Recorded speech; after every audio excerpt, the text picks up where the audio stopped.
మత మార్పిడుల నిరోధక చట్టం అన్నటువంటి కాన్సెప్టు ఉత్తరప్రదేశ్ ఎప్పుడో తీసుకొచ్చేసారు యోగి ఆదిత్యనాథ్.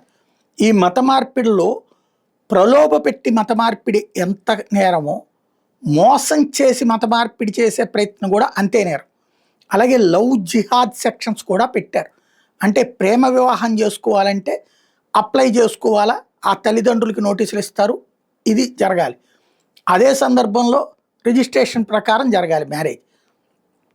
మత మార్పిడి చేసుకుని పెళ్లి చేసుకుంటాం అన్నటువంటి దాని మీదన ఆ రూల్స్ ప్రకారం జరగాలి. అలా అంటే వాళ్ళు ఇష్టపూర్వకంగా ఇద్దరు అంగీకరించి చేసుకున్నట్టుగా ఒప్పుకోవాలి. అలా కాకుండా మోసం చేస్తే కనుక, అంటే హిందూ ముస్లిం అన్నో ముస్లిం హిందూ అన్నో చెప్పి మోసం చేస్తే కేసే.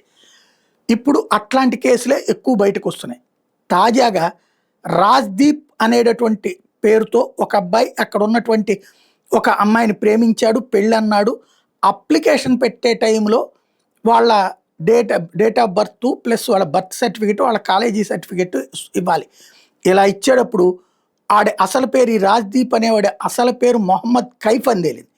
మొహమ్మద్ కైఫ్ రాజ్దీప్ అనే పేరుతో హిందూ అమ్మాయికి ఫ్రెండ్ అయ్యి ఆ పైన ప్రేమ పేరుతో వెంట తిరిగి పెళ్లి సందర్భంలో ఐడెంటిటీ తీసుకొచ్చాడు బయటికి.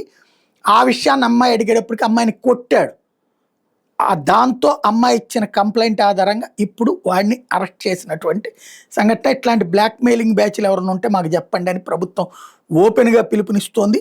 కాలేజీ దగ్గర నుంచి ఈ డ్రామా నడుస్తూ వచ్చిందట.